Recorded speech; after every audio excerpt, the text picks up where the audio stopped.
Hello दोस्तों, आज हम लोग पढ़ते हैं ताप। ताप को इंग्लिश में टेम्परेचर कहते हैं। ताप को इंग्लिश में क्या बोलते हैं? टेम्परेचर।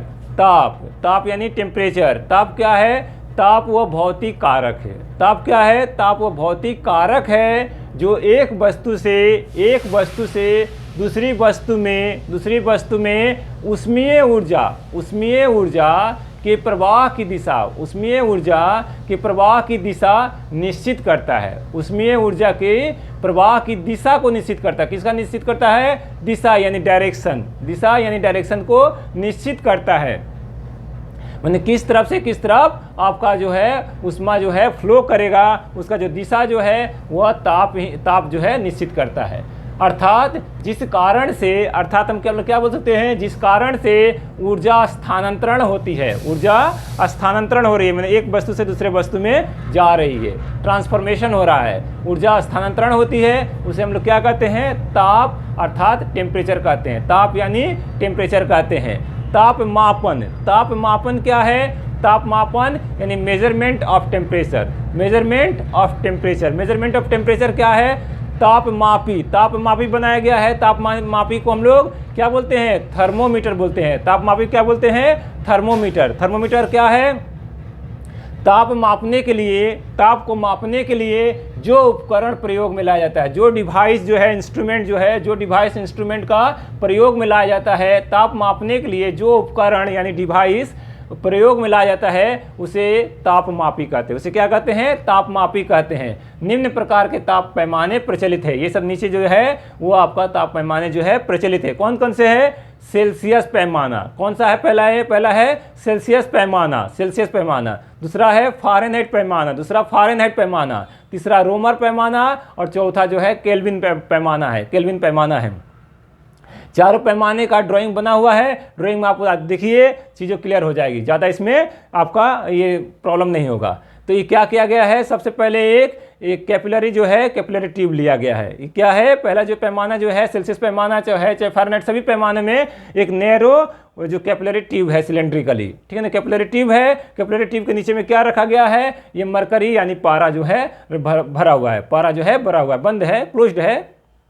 अच्छा, अब इसमें क्या हो रहा है? जैसे ही ये जो है ट्यूब यहाँ पर चूंकि मेटल का है, मेटल से क्या होता है? हीट को ट्रांसफर किया जा सकता है, इसलिए नीचे यह मेटल है और यहाँ पर आपका ग्लास बना हुआ है। यहाँ पर सभी चीज़ों को मतलब अंकों को हम लोग देख सकते हैं। पहला सेल्सियस पैमाना को 0 डिग्री से लेकर 100 डिग्री के बीच में है, यानी इसका समान 100 भाग हुआ है। इसमें 100 भागों में इसको विभक्त किया गया है, 0 से लेकर 100 के बीच में, जिससे कि हम लोग अपना देख सकते हैं कि कितना टेम्परेचर है। जैसे इस मतलब स्केल को किसी वस्तु या व्यक्ति के संपर्क में आता है, इसका जो शरीर का जो हीट जो है, गर्मी जो है, वो क्या होता है आपका? उसके ये पारा, चूँकि ये मेटल है, मेटल से पारा टच कर जा रहा है, तो हमारे शरीर का जो गर्मी है मेटल में गया, मेटल से फिर पारा में गया। पारा जो है आपको शो करता है कि आपका शरीर का जो है तापमान कितना है। सेल्सियस स्केल में भी यही दिखाता है, फ़ारेनहाइट में, रोमर में, केल्विन में, सभी स्केलों में वस्तु का जो ये है मतलब वस्तु का जो ताप है उसको हम लोग इसमें माप सकते हैं। तो ये क्या है? एक होलो जो है, होलो सिलेंड्रिकली, ये है सिलेंड्रिकली ट्यूब है, जिसके अंदर में ये पारा डाला गया है। ये क्या करता है? एक्सपेंड ऑन हीटिंग के पर काम करता है। एक्सपेंड ऑन हीटिंग, अगर आपका ये जो गर्मी पाता है तो ये फैलता है, क्या पारा जो है बढ़ने लगता है, और जितना इसमें हमको ये मापा जा सकता है, माप सकते हैं हम, इसमें दिखाया जाता है कि कितना उसका शरीर का तापमान है, चाहे वस्तु का तापमान है।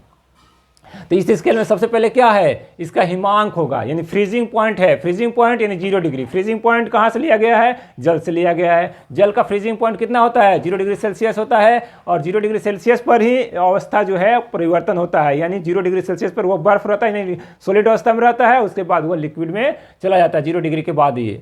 तो ये 0 डिग्री एक पॉइंट है जिस पर क्या है? बर्फ जो है सॉलिड, लिक्विड और गैस में होता है, यानी पानी जो है बर्फ की अवस्था में जाएगा और बर्फ से फिर पानी से हुआ भाप की अवस्था में जाएगा। तो 0 डिग्री से 0 डिग्री पे क्या हो रहा है? फ्रीजिंग पॉइंट है, यानी ये हिमांक है 0 डिग्री। और आपका जो भाप बिंदु जो है, स्टीम पॉइंट जो है भाप बिंदु, वो 100 डिग्री पर है। 100 डिग्री पर पानी क्या होगा?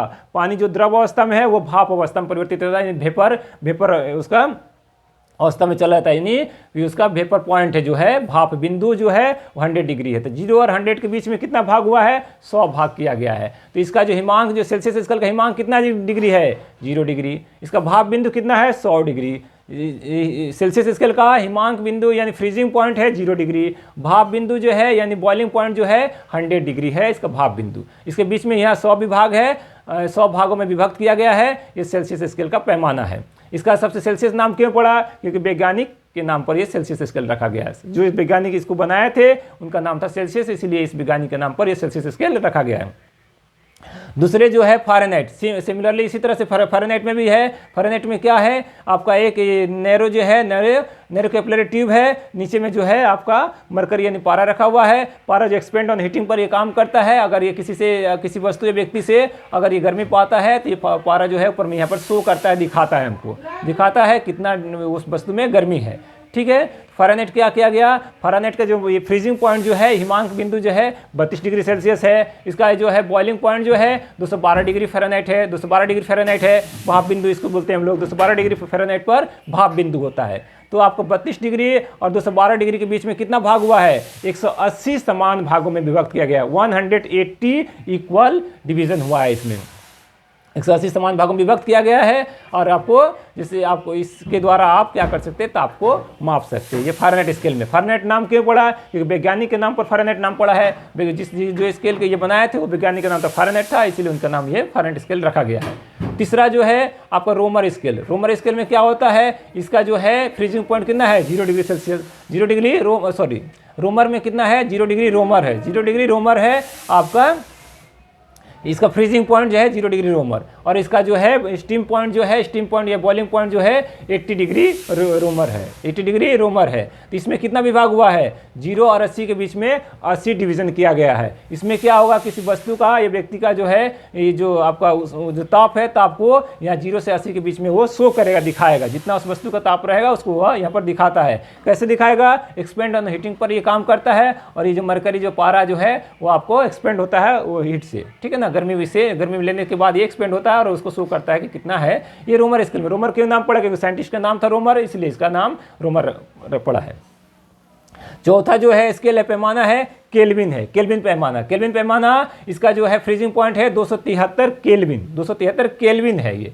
273 केल्विन इसका फ्रीजिंग पॉइंट है। और इसका जो है बॉइलिंग पॉइंट जो है 373 केल्विन। बॉइलिंग पॉइंट कितना है इसका? 373 केल्विन है। इसमें डिवीजन कितना हुआ? 373 में से 273 घटाइए तो यानी आपका 100 डिवीजन किया गया है। यहाँ 100 इक्वल डिवीजन हुआ है। 100 भागों में विभक्त किया गया है। यहाँ पर भी किसी व्यक्ति या वस्तु का ताप को दिखाया जाता है। और आपको नीचे जो है आपका मरकरी यानी पारा है, एक्सपेंड ऑन हीटिंग पर काम करता है। जैसे ही शरीर से गर्मी पाता है ये अपना जो है मरकरी जो है ऊपर में आपको शो करता है कि इसका वो उस वस्तु का कितना अंदर में गर्मी है वो बताता है। ठीक है, इस तरह से चारों स्केलों में हम लोग इसका फ्रीजिंग पॉइंट और आपका boiling point, freezing point boiling point Celsius scale में 0 डिग्री और 100 डिग्री है।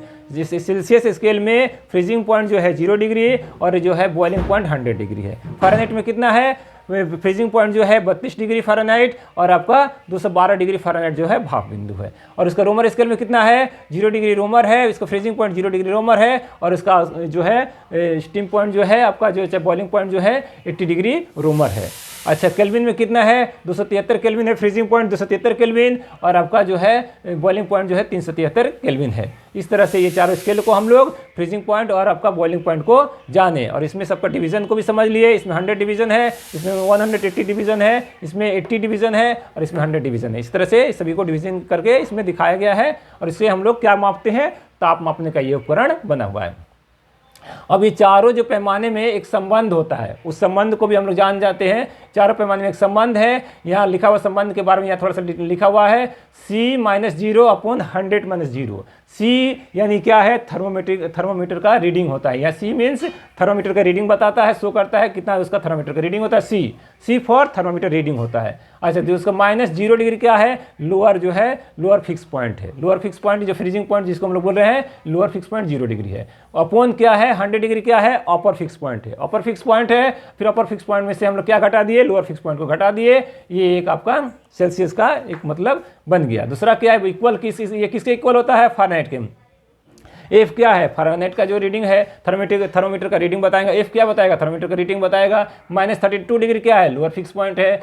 इसका 212 डिग्री क्या है? अपर फिक्स पॉइंट है। अपर फिक्स पॉइंट में से हम क्या घटा दिए? लोअर फिक्स पॉइंट को घटा दिए। तीसरा जो क्या है? रोमर स्केल में है। रोमर आर क्या है? थर्मोमीटर रीडिंग बताएगा रोमर में। अच्छा, उसके बाद माइनस क्या है, lower fix point, lower fix point, फिर उसका अपॉन क्या है, अपर फिक्स पॉइंट है minus lower fix point, upper fix point minus lower fix point. फिर उसके बाद केल्विन में आते हैं, केल्विन में के क्या है, थर्मोमीटर रीडिंग बताता है, थर्मोमीटर रीडिंग बताता है, माइनस क्या है 273 यानी 273 जो है केल्विन, 273 केल्विन क्या है, लोअर फिक्स पॉइंट है, लोअर फिक्स पॉइंट है। 373 क्या है, अपर फिक्स पॉइंट है, अपर फिक्स पॉइंट में से फिर क्या किए, 273 लोअर फिक्स पॉइंट को घटा दिए। इस तरह से हम चीज़ों को इक्वल करके करने से एक रिलेशन हमको मेरे पास आता है, हम लोग के पास आ जाता है। अर्थात क्या हुआ, सी अपॉन इसमें से सी माइनस जीरो यानी सी रह गया, 100 माइनस जीरो माने क्या हुआ, 100 हुआ, सी अपॉन 100 हो गया, इक्वल क्या हो गया, एफ माइनस 32, एफ माइनस 32, 212 में से 32 घटाइए तो 180 आता है, 180 आ जाता है, 180 आ जाता है। तीसरा क्या है, आर माइनस जीरो यानी आर माइनस जीरो का मतलब क्या हुआ, आर अपॉन क्या है 80 माइनस जीरो घटाइए तो 80 आएगा। उसके बाद फिर के माइनस 273, के माइनस 273 है 273 है, अपॉन क्या है 373 में से 273 घटाइए यानी 100 आता है।